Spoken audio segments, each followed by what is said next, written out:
Boa noite, pessoal.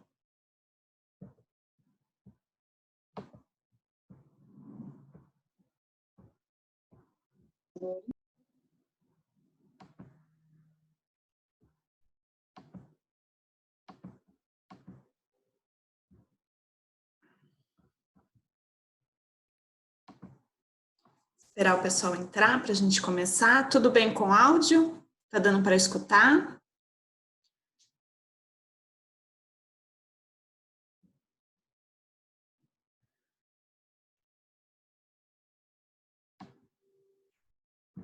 Beleza.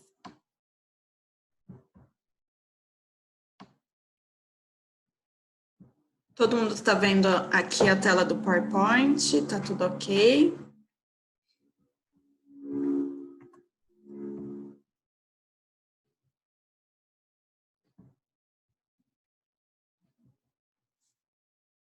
Então, tá bom. Vou esperar só um minutinho para ver se entra mais gente para a gente começar.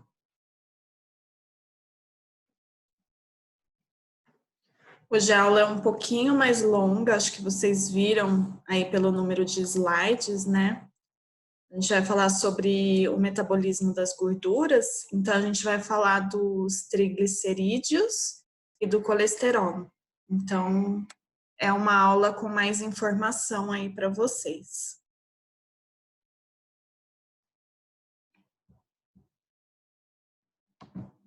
Esperar mais um pouco que está entrando gente.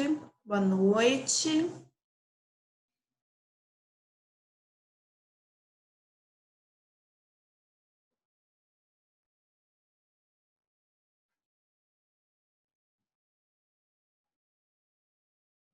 Pessoal, então vamos começar? Hoje, então, a gente vai ver sobre o metabolismo das gorduras, em específico os triglicerídeos e o colesterol. Então, a gente vai começar a falar mais dos triglicerídeos e depois a gente vai para o colesterol. Então, vamos lá. Então, primeira coisa, pessoal, eu vou falar um pouquinho da parte digestiva dessas gorduras. Então, sempre quando a gente ingere aí alimentos ricos em gorduras, a gente precisa quebrar essa gordura. Então, vamos pensar que o triglicerídeo, que é feito de uma molécula de glicerol e 3 moléculas de ácidos graxos, precisa ser quebrada. Para isso, eu vou precisar de enzimas. Porém, quando a gente vê a gordura no meio aquoso, a gordura ela tende a aglutinar. Então, para essas enzimas quebrarem a gordura, eu preciso tentar deixar essa gordura mais solúvel ali no meio aquoso. Então, quando a gente ingere alimentos ricos em gorduras, quando ele chega aqui no duodeno, há a produção aí de um hormônio importante que chama colecistoquinina. Não sei se algum de vocês já estudaram em fisiologia, mas esse hormônio é produzido pelas células intestinais e a sua produção vai ser bastante elevada na presença de gordura ali no lúmen do duodeno. Então, essa enzima ela vai cair na corrente sanguínea e vai dizer lá para a vesícula biliar, onde fica a bile, para ela contrair e liberar o seu conteúdo para o duodeno. E vai dizer lá para o pâncreas que ele precisa liberar o suco pancreático, que é onde tem as enzimas. Então, é lá que vai ter a lipase, que vai quebrar o triglicerídeo. Os sais biliares fica dentro dessa bile, que está na vesícula biliar. E é um componente aí produzido pelo fígado. Então, o fígado que produz a bile e joga esses sais biliares junto com a bile, que fica armazenado na vesícula. Quando a gente tem gordura na dieta, a vesícula contrai e manda essa bile para o duodeno. Os sais biliares é uma espécie de detergente. Então, ele tem uma função de fazer a emulsificação das gorduras. O que é isso? É uma espécie de solubilização dessa gordura. É a mesma coisa que eu pegar uma garrafa, colocar água e óleo. Aí a gente vai ver que esse óleo fica todo aglutinado ali na superfície. Se eu jogar um pouco de detergente e chacoalhar, vocês vão notar que pequenas gotículas de gordura vão se formar. Então, essa gordura, ela fica mais solúvel nesse meio aquoso. Com isso, as enzimas conseguem quebrar todos os triglicerídeos que estão ali naquela dieta, tá?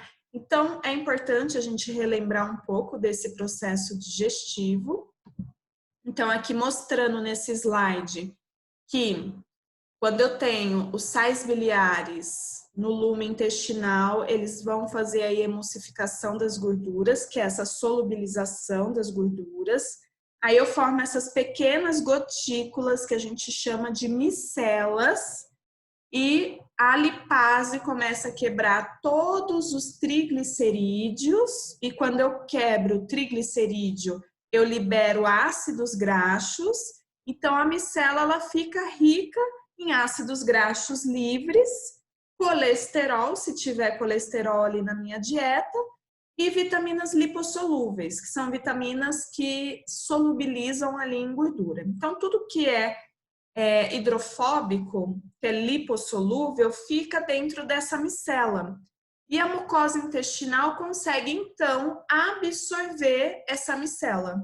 Então, as células intestinais absorvem, então, toda a gordura da minha dieta. Então, aqui mostrando, aqui eu tenho as micelas no lume intestinal, aqui os enterócitos que vão captar essas micelas. Quando o enterócito capta essas micelas, ele vai novamente juntar os ácidos graxos com o glicerol e vai formar de novo o triglicerídeo. E esse enterócito precisa mandar essa gordura para os tecidos. Porém, gordura não pode ficar andando sozinha no sangue, porque é hidrofóbico. Então, os enterócitos precisam empacotar essa gordura. E vai empacotar numa espécie de cápsula que tem a superfície solúvel em água. E a gente chama essa cápsula de quilomicron. Então, os enterócitos começam a produzir esses quilomicrons e colocam tudo que é gordura dentro desse quilomicron. Como a parte de fora do quilomicron é solúvel em água, esse quilomicron ele pode carregar essa gordura pelo sangue, não vai ter problema. Então, o quilomicron tem uma função importante, que é transportar a gordura que vem lá da nossa dieta. Aqui é só para relembrar aqui a estrutura do triglicerídeo. Então, aqui é o glicerol e aqui 3 ácidos graxos. Então, lá no intestino, a gente quebrou esse triglicerídeo e liberou o ácido graxo e glicerol. O glicerol é solúvel, tá, gente? Então, as células intestinais absorvem facilmente. E o ácido graxo junto, dentro das micelas, vai ser absorvida pela célula intestinal. Entrou na célula intestinal, o intestino vai fazer o quê? Vai juntar de novo ácido graxo com glicerol, formando triglicerídeo. Empacota esse triglicerídeo no quilomicron e manda para a corrente sanguínea. Tá? Então, vai atingir ali o sistema linfático e depois vai cair na corrente sanguínea. Aqui, para vocês terem uma noção aí da estrutura do quilomicron. Então, tudo que está aqui em amarelo é gordura. Então, pode ser triglicerídeo, pode ter colesterol, pode ter vitaminas lipossolúveis. Então, tudo que é gordura fica aqui dentro. Isso em azul é aquela cabeça do fosfolipídio que vocês já estudaram. Lembra que a cabeça que tem o fosfato é solúvel em água? Então, essa cabeça que é solúvel em água fica toda voltada para fora. Com isso, esse quilomicron pode caminhar pelo sangue, que não vai ter problema, porque é uma cápsula que está ali solubilizada naquele meio aquoso.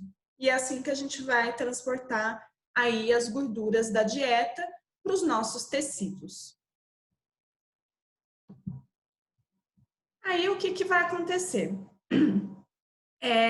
esse quilomicron vai caminhando pelo sangue e vai chegando nos tecidos, através dos capilares sanguíneos, tá? Que são pequenos vasos.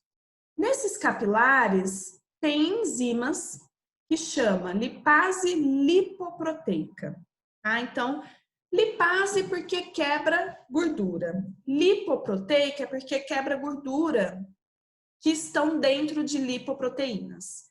O quilomicron é uma lipoproteína plasmática, assim como HDL, LDL, VLDL, que vocês vão estudar na aula de hoje também.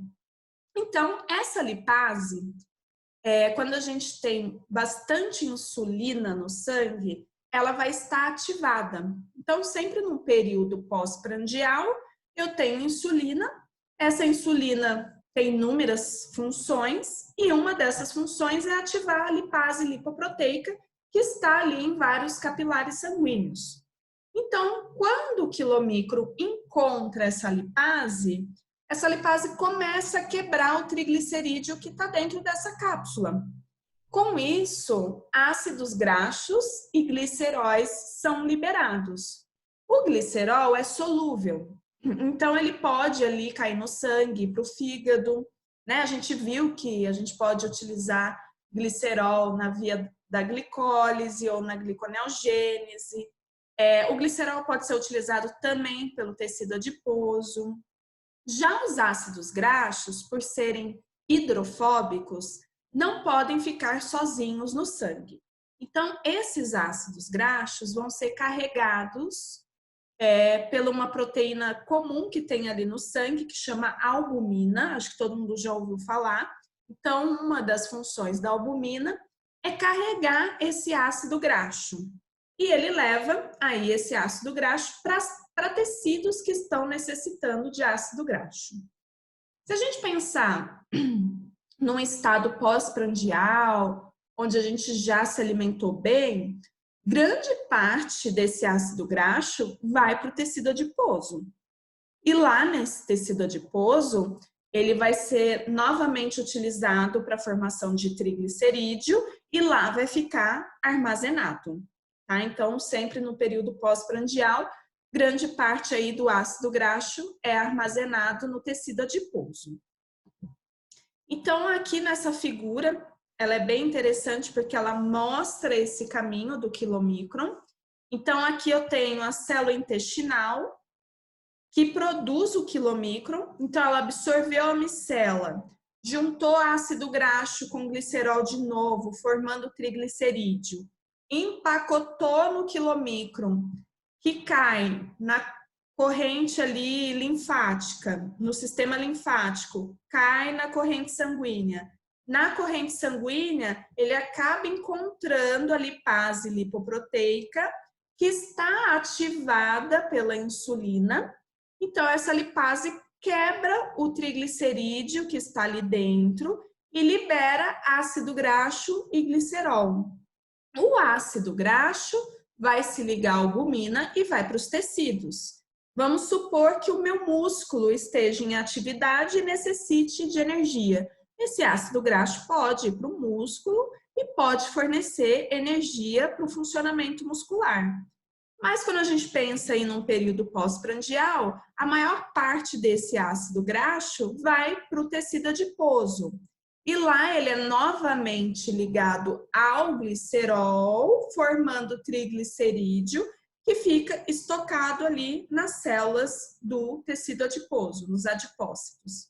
E fica esperando para ser utilizado aí em algum momento como fonte energética. Então, esse é o caminho aí das gorduras que vem da dieta. Aqui só para mostrar uma outra figura, né, que mostra esse caminho. Então, acompanhando aqui o intestino, aí o quilomicron é liberado no sangue, encontra a lipase lipoproteica, libera ácidos graxos para os tecidos. E aí, o que acontece com esse quilomicron? Ele vai esvaziando. Na medida que ele vai andando na corrente sanguínea, ele vai se deparando com várias lipases lipoproteicas que estão ativadas. Então, essas lipases vão quebrando todos os triglicerídeos. Chega uma hora que ela esvazia, então ela fica menor. A gente chama esse quilomicron aí, que já esvaziou, de quilomicron remanescente. Esse remanescente, o fígado acaba captando, degrada e fim da vida aí do quilomicron. Aí a gente se livra aí do quilomicron no sangue. E aqui só para mostrar que dentro aí dos adipócitos, quando chega esses ácidos graxos que vêm da dieta, os adipócitos esterificam, né? Unem esses ácidos graxos com o glicerol, formando novamente os triglicerídeos ou triacilgliceróis, que ficam ali armazenados no citoplasma das células do tecido adiposo, esperando para ser utilizado em algum momento. E o glicerol é solúvel, pode andar sozinho na corrente sanguínea e ser encaminhado para tecidos que necessitam. Pode ser o tecido adiposo, que precisa para formar o triglicerídeo, e pode ser para o fígado também, onde é convertido em gliceraldeído, que vocês já estudaram isso, e esse gliceraldeído, dependendo, pode fornecer energia, se seguir aqui o sentido do piruvato, ou dependendo da situação, também pode subir até glicose, se eu tiver com a gliconeogênese aí ativada. Ah, então esse vai ser o destino aí do glicerol. Aí aqui só para mostrar que o quilomicro esvaziou. Então, quando ele esvazia mais ou menos 90% do seu conteúdo, a gente chama o quilomicron de remanescente. E esse remanescente vai lá para o fígado e o fígado degrada aí esse quilomicron. Bem, então a gente falou aí do destino das gorduras que vêm da dieta. E a gente mostrou o armazenamento dessa gordura também no tecido adiposo. Agora a gente vai ver como que a gente consegue usar essa gordura que foi armazenada no tecido adiposo. Em que momento que a gente consegue fazer isso? Então, existe no tecido adiposo uma enzima que chama lipase sensível a hormônio, ou lipase hormônio sensível. Ou seja, é uma lipase, então quebra gordura. E é sensível ao hormônio porque os hormônios vão regular essa enzima. Então, existem dois hormônios importantes que regulam aí essa enzima, que ativam essa enzima, que é a adrenalina, que está ligada à atividade física, e o glucagon, que está ligado ao estado de jejum. Então, quando eu faço atividade física ou quando eu estou em jejum, eu ativo a lipase sensível ao hormônio, que fica no tecido adiposo. E o que essa enzima vai fazer? Lipólise. Então, começa a quebrar o triglicerídeo que está armazenado no tecido adiposo. Quando eu quebro o triglicerídeo, eu libero ácidos graxos e glicerol. O ácido graxo, junto com a albumina, vai para os tecidos que necessitam de energia. Então, se eu estou em atividade física, grande parte do ácido graxo vai para os músculos, para serem utilizados como fonte energética. O glicerol, se eu tiver em jejum, ele pode ser utilizado lá no fígado para produzir glicose. Tá? Então, no momento de jejum ou atividade física, eu tenho a lipólise ativada e eu começo a utilizar ácidos graxos como fonte energética. Então, aqui só mostrando os ácidos graxos livres, que são liberados pelos adipócitos, são transportados junto com a albumina para os tecidos periféricos, que podem utilizar essa gordura como fonte energética. Porém, relembrando, o nosso sistema nervoso central não usa ácido graxo como fonte energética e nem as hemácias. As hemácias, pessoal, ou eritrócitos, é a mesma coisa, tá? Eritrócito e hemácia é a mesma coisa. são células sanguíneas que não têm mitocôndria. E o ácido graxo vai ser oxidado dentro da mitocôndria. Então, se não tem mitocôndria, não oxida ácido graxo, não tem como fornecer energia. Então, hemácia não vai utilizar ácido graxo aí como fonte energética. O sistema nervoso central tem uma barreira que a gente chama de barreira hematoencefálica. Essa barreira é uma barreira de proteção para não deixar qualquer molécula atingir o nosso sistema nervoso. Porém, ácido graxo não consegue atravessar também essa barreira. Então, o sistema nervoso central não consegue utilizar ácido graxo como fonte energética também. Então, são tecidos aí importantes que não usam gordura como fonte energética. O restante pode. Então, nosso fígado usa, o músculo usa. Então, a maioria dos tecidos conseguem utilizar ácido graxo como fonte energética. E aí, quando essas células captam esses ácidos graxos, elas vão oxidar essa molécula para conseguir produzir bastante energia. Essa oxidação, ela vai acontecer dentro da mitocôndria. Tá? Então, vamos supor, meu músculo captou o ácido graxo. Então, a célula muscular vai ter que pegar esse ácido graxo e jogar para dentro da mitocôndria. Os ácidos graxos, que têm uma cadeia de carbonos mais longas, acima de 12 carbonos, precisam de uma ajudinha para entrar dentro da mitocôndria. E quem faz isso é uma proteína que chama carnitina. Também não sei se vocês já ouviram falar, existe até suplemento aí de carnitina. Então, essa proteína, ela pega esse ácido graxo, põe para dentro da mitocôndria. Dentro da mitocôndria começa a haver a oxidação desse ácido graxo. O que é a oxidação mesmo? Perda de hidrogênio. Quem capta hidrogênio? NAD e FAD. Então, a gente já vai falar sobre isso. Então, aqui só para mostrar que se o ácido graxo for menor, se tiver menos de 12 carbonos, a carnitina não precisa fazer essa ajudinha para a molécula entrar dentro da mitocôndria. Isso é mais como curiosidade aí para vocês, tá? Então, tudo que for ácido graxo, que tem 6, 4 carbonos, por ser uma molécula menor, ela consegue entrar sozinha na mitocôndria. Mas a maioria dos ácidos graxos que a gente tem aí no nosso corpo são de cadeia longa. Tá? Tem aí 18 carbonos. Então, precisa da ajuda da carnitina para entrar na mitocôndria. Entrou na mitocôndria, ocorre a beta-oxidação, que é a oxidação dos ácidos graxos.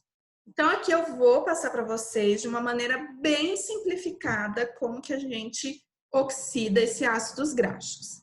Se a gente lembrar da estrutura química de um ácido graxo, a gente sabe que tem um monte de carbono. E esses carbonos têm um monte de hidrogênios. Então, se a gente pensar no ácido graxo, é muito carbono e muito hidrogênio na molécula. Então, o que vai acontecer? Oxidação. Então, a retirada desses hidrogênios. Então, quem vai pegar esses hidrogênios é o FAD e o NAD. Tem reações de hidratação, que é menos importante para vocês, e tem a liberação dos carbonos também. Então, os carbonos, eles vão perdendo hidrogênio e eles vão sendo liberados de 2 em 2. A molécula que contém 2 carbonos é o acetil. E quem carrega acetil é a coenzima A, que vocês já estudaram. Lembra da conversão do piruvato para acetil-CoA? O que é essa conversão? O piruvato perdeu um carbono, ficou com 2, então a gente chama de acetil, e quem carrega esses 2 carbonos é a coenzima A. Então a gente chama essa molécula de acetil-CoA. Aqui é a mesma coisa. Aquela cadeia de carbonos, ela começa a ser quebrada. Então, esses carbonos são liberados de 2 em 2, coenzima A pega esses carbonos, aí eu formo o acetil-CoA. E qual via importante que o acetil-CoA vai estar lá na mitocôndria também? Ciclo de Krebs. Então, esse acetil-CoA que está sendo liberado entra no ciclo de Krebs, que vai rodando e vai liberando mais NADH e mais FADH. E para onde vai todos esses NADH e FADH? Para a cadeia respiratória, onde a gente vai ter a produção de muito ATP. Então, a gordura, ela gera bastante ATP aí para o nosso organismo. Então, aqui só uma figura para vocês entenderem melhor isso. Então, aqui eu tenho o estágio 1, né? Aqui eu tenho um ácido graxo. Aqui é a cadeia de carbonos com os hidrogênios. Aqui é o ácido carboxílico. Então, o que vai acontecer? Oxidação. Então, os hidrogênios são liberados. Quem capta hidrogênio? NAD e FAD. Então, NADH e FADH vão ser liberados aqui dessa molécula de ácido graxo. Além disso, os carbonos são liberados de 2 em 2, então vão gerar aí acetil-CoA. Então, o acetil-CoA vai entrar no ciclo de Krebs e vai gerar mais NADH e mais FADH. E todas essas moléculas de NADH e FADH vai para a cadeia respiratória. E lá ocorre a produção de muitas moléculas de ATP. Então, vocês já estudaram a cadeia respiratória e já sabem aí como que ocorre essa produção de ATP. E agora eu vou falar um pouco dos corpos cetônicos, tá? Então, existem alguns momentos que a gente pode produzir corpos cetônicos. Acho que todo mundo já ouviu falar até da dieta cetogênica. A produção de corpos cetônicos acontece quando a gente tem muita beta-oxidação, quando a gente utiliza muita gordura como fonte energética. E quando que eu vou utilizar muita gordura como fonte energética? Quando eu não tiver carboidrato disponível para ofertar aí glicose para os meus tecidos como fonte energética, ou se eu tiver num jejum muito prolongado, né? Então, eu não vou ter aí glicose suficiente, então eu preciso utilizar bastante gordura aí como fonte energética. Aí o nosso fígado, ele começa a produzir muito acetil-CoA. Então, se eu tenho a beta-oxidação, eu tenho a produção de muito acetil-CoA. Esse acetil-CoA começa a acumular muito nas células hepáticas. E normalmente o acetil-CoA vai ser utilizado aqui no ciclo de Krebs. Porém, esse ciclo de Krebs, como o tecido já vai ter bastante energia, ele não vai estar tão ativado. E esse acúmulo de acetil-CoA acaba sendo desviado para uma via alternativa que a gente tem lá no nosso fígado, que é a via que produz corpos cetônicos. Então, sempre quando eu tenho muita oxidação de gordura, eu começo a produzir muitas moléculas de acetil-CoA lá no fígado, e essa parte dessas moléculas acabam entrando numa via alternativa, que é a via que produz corpos cetônicos. Tá, o que são os corpos cetônicos? São pequenas moléculas com 3 ou 4 carbonos, tá? Que podem ir para tecidos extrahepáticos, tá? Fora do fígado, e podem fornecer energia para esses tecidos também. Então, esses tecidos podem captar esses corpos cetônicos, converter novamente em acetil-CoA e produzir energia a partir do ciclo de Krebs. Então, corpos cetônicos é uma fonte alternativa de energia que a gente produz. E é produzido lá no fígado. E quando a gente faz um jejum extremamente prolongado, ou pessoas que passam fome, isso acontece de maneira muito intensa e no sangue começa a acumular muitos corpos cetônicos e até mesmo o nosso sistema nervoso central, o nosso cérebro, acaba utilizando essas moléculas como fonte energética. E isso é muito importante, porque permite que a gente diminua um pouco a degradação de proteínas. Porque o que alimenta o nosso cérebro? Glicose. Se eu estou em jejum, qual via que vai produzir glicose? Gliconeogênese. Qual que é uma molécula precursora importante da gliconeogênese? Aminoácidos, que vêm das proteínas. Então, quando eu estou num jejum muito prolongado, gliconeogênese vai estar muito acelerado, produzindo muita glicose para suprir essa demanda do cérebro. Mas aí, quando o cérebro consegue utilizar também os corpos cetônicos, a necessidade por glicose cai. Então, a gliconeogênese não precisa estar tão acelerada assim. Então, eu começo a poupar proteínas endógenas. Por isso que pessoas que ficam meses aí sem comer, a gente consegue ficar, acho que até 2 meses aí sem se alimentar. Por quê? Porque o corpo poupa essas proteínas endógenas. Então, a pessoa aumenta a sobrevida da pessoa, tá? Então, pensando isso no estado crítico. Então, aqui mostrando, corpos cetônicos são combustíveis alternativos aí para as nossas células, tá? Então, a gente produz a partir do acetil-CoA no fígado quando eu tenho muita beta-oxidação. Então, quando eu tenho muita beta-oxidação, eu tenho muita produção de acetil-CoA que entra numa via alternativa, que é a via que produz corpos cetônicos. Aqui eu coloquei exemplos de corpos cetônicos, tá? Ninguém precisa decorar, mas os principais é o acetoacetato e o 3-hidroxibutirato. E a gente também tem a acetona. Esses corpos cetônicos, então, eles começam a ser liberados no sangue e podem ser utilizados pelos tecidos extrahepáticos como fonte energética. Corpos cetônicos em excesso faz mal? Em situações patológicas, sim. Vou dar um exemplo típico. Se a pessoa tem diabetes tipo 1 e não trata, diabetes tipo 1 significa que a pessoa não produz insulina. Então, vamos supor que ela não está produzindo nada de insulina. Se eu não produzir insulina, eu não uso glicose como fonte energética, que a glicose não vai conseguir entrar nas nossas células. Consequentemente, eu vou ter só a gordura como fonte energética.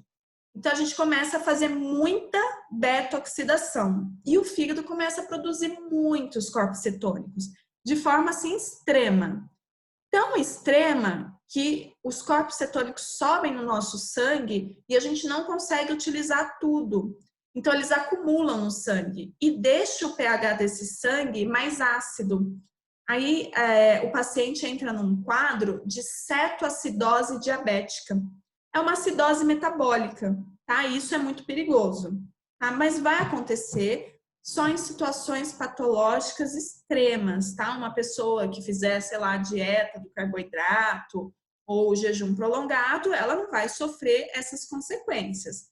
Às vezes, numa dieta cetogênica, que a gente tira o carboidrato, a única coisa que a pessoa pode sentir talvez ela exalar um cheiro parecido com a da acetona mesmo. A urina também tem um pouco de corpos cetônicos que tem um cheiro parecido com a acetona mesmo, um álcool, algo que evapora fácil, tá? Então, é o único sintoma aí que a pessoa sente por estar produzindo aí corpos cetônicos. Aqui são as moléculas de corpos cetônicos. Os exemplos são moléculas pequenininhas, acetona 3 carbonos, aqui 4 carbonos, aqui também 4 carbonos. A gente consegue converter essas moléculas novamente em acetil-CoA e gerar energia nos tecidos. Então, aqui só para reforçar, corpos cetônicos, então, é um combustível alternativo para as nossas células. Então, todos os tecidos extrahepáticos podem utilizar esses corpos cetônicos como fonte energética, principalmente músculo, músculo cardíaco e rins.